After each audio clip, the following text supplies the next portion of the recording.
Votre appareil photo est votre bien le plus précieux pour prendre des photos. Et même si vous semble robuste, voire même indestructible, eh bien, c'est pas du tout le cas. Il existe quelques prédateurs à l'appareil photo et il faut l'en prémunir. C'est ce qu'on va voir dans la vidéo d'aujourd'hui. Allez en avant, Guingamp.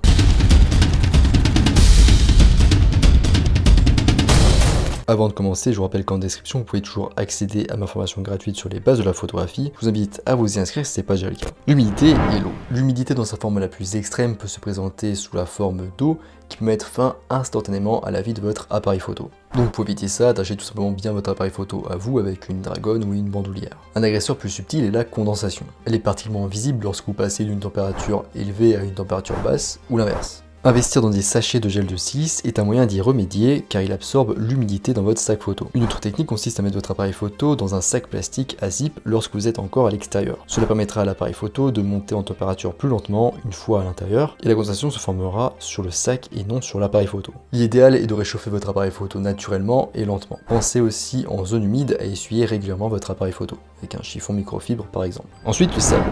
Rien ne m'effraie plus que l'idée du sable qui puisse pénétrer dans mon appareil photo et dans mon objectif, et d'entendre ce bruit de crissement à chaque changement de distance focale. Les appareils photo comportent des pièces mobiles et la pénétration de quelque chose d'aussi granuleux et abrasif que le sable peut rapidement mettre votre appareil photo hors d'usage ou du moins le rayer. La seule protection efficace contre le sable consiste à ne pas emmener votre appareil photo dans une zone où il y a beaucoup de sable. Bien sûr, ce n'est pas toujours possible, alors dans ce cas les sacs et les housses étanches sont très utiles pour voyager, et tout ce qui est soufflette, pinceau pour objectif et chiffon est aussi très utile pour enlever le sable de votre matériel. Soyez toujours attentif à votre environnement, au vent et aux gens qui jouent au ballon qui se lancent un frisbee. Et notamment lorsque vous changez d'objectif, de carte mémoire ou de batterie. C'est des moments à haut risque pour votre matériel parce qu'en effet c'est une occasion en or pour le sable pour s'infiltrer dans votre appareil photo. Faites en sorte aussi également de ne pas avoir à changer d'objectif sur place, donc là où il y a du sable. Mais plutôt réfléchir en amont de quel objectif vous allez avoir besoin pour du coup ne pas avoir à en changer plus tard sur place avec le sable autour de vous. Les chocs et les chutes. Bien que certains appareils photo soient de nos jours équipés de boîtiers anti-choc, c'est loin d'être le cas de tous.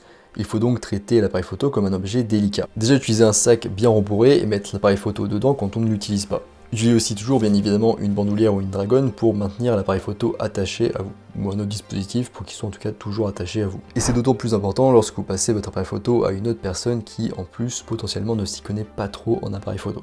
Et évidemment faites attention à l'endroit où vous le posez, on évite les fameux bords de table et bords de meubles. Et d'ailleurs vous pouvez aussi vérifier si votre assurance habitation couvre les dégâts accidentels faits à votre appareil photo. Certaines le font. Enfin, les voleurs. Un autre prédateur naturel de l'appareil photo, c'est le voleur. Alors dans ce cas, c'est bien plus difficile de s'en prémunir, mais une première astuce, c'est déjà d'acheter un sac qui fait pas trop sac à photo. Donc il y en a certains, c'est le cas, ils font un peu plus sac à dos en fait, normal. De garder votre appareil photo sur vous, bien enfermé dans un sac, bien attaché. Et pour les zones les plus à risque, vous pouvez même décider de mettre votre sac photo devant vous. Et pour ceux qui ont le plus investi dans leur matériel et qui tiennent vraiment, vous pouvez même l'assurer.